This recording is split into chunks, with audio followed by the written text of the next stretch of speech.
Comment on a lancé la fabrique, en fait, c'est venu très rapidement quand on est arrivé au Maroc. On n'avait pas forcément ce projet-là au départ, mais c'est très vite arrivé quand on a découvert le paysage de marques et de magasins qui existaient dans Casablanca. On se rendait compte qu'on avait plein de choses au niveau des franchises et de l'offre vraiment accessible et de la fast fashion, mais que très vite on faisait un bond dans le domaine du luxe en fait et du prêt-à-porter vraiment plus haut de gamme, et que finalement il manquait un petit peu le moyen de gamme créatif, on aime bien l'appeler comme ça, de marques émergentes ou un peu plus institutionnelles, mais en tout cas qui développent qui ont un vrai savoir-faire et qui ont des prix qui restent cohérents en tout cas.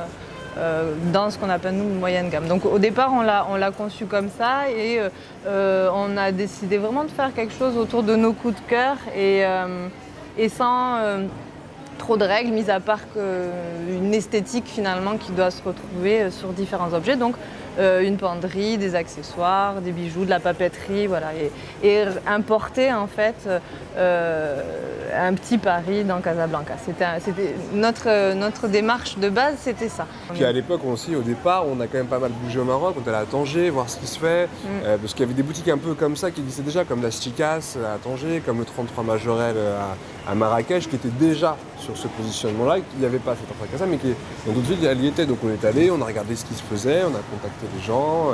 Puis après, il y a aussi en parlant avec les créateurs qui disaient ouais, moi je connais un ami qui fait ça, donc tu vas voir. Après il y a beaucoup de travail, beaucoup de bouche à oreille, il faut aller visiter les gens. Ça, bouche à oreille.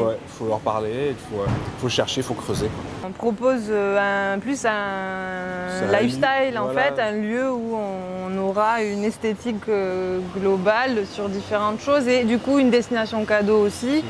On n'est pas dans du monoproduit, c'est la seule chose qui est différente finalement. Après, c'est un peu comme invité. Concept store, c'est devenu un terme pour tout. Tout le monde s'appelle concept store pour rien en fait. Donc effectivement, ce qui cible la meilleure appellation, ça serait concept store, mais nous on l'a toujours considéré un peu comme un espace à vivre où nos clients en fait on les invite un peu chez nous. En fait, et en fait, en gros, on imagine ce lieu comme le magasin que nous on aimerons avoir en fait. Enfin, on est un multimarque, on est multiproduit, donc il va y avoir de tout. Et je pense que chez nous, vu qu'on commence avec de la papeterie qui est quand même l'offre la plus accessible, à des prix chez nous qui peuvent commencer à 10-15 dirhams et qui peuvent monter, les pièces les plus chères chez nous vont être à 3500 maxi, et ça serait de la grosse maroquinerie bien finie, mais voilà, ça ira jamais au-dessus de ça. On est sur un panier moyen à 500, 400, 500 dirhams, grosso modo.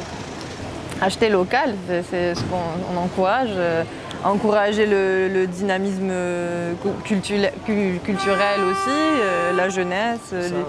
Les gens qui sont là pour qui participent au renouveau de la culture marocaine, ils prennent vraiment tous les arts ancestraux, la poterie, la couture, la maroquinerie, toutes ces choses-là, le travail du gillige, enfin tout le patrimoine artisanal marocain, tout ce qu'on a en fait, ils le reprennent, ils le remettent au goût du jour et ça participe à pas une révolution, mais en tout cas à son évolution.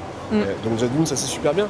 De deux, c'est des gens qui travaillent tous à la main, c'est des produits qui sont faits main. C'est des passionnés. Avec passion, qui sont faits de manière équitable, de manière la plus propre possible. Quand on regarde avec des artisans à petite échelle. Il n'y a pas de... c'est que des bons produits qui sont sains, qui sont bons pour les clients, mais aussi bons aussi pour la planète et pour ceux qui les fabriquent aussi. C'est des petites séries et on l'encourage parce que c'est une destination cadeau qui est aussi des cadeaux pour l'étranger souvent, donc c'est toujours chouette de savoir que ces produits-là seront dans d'autres pays.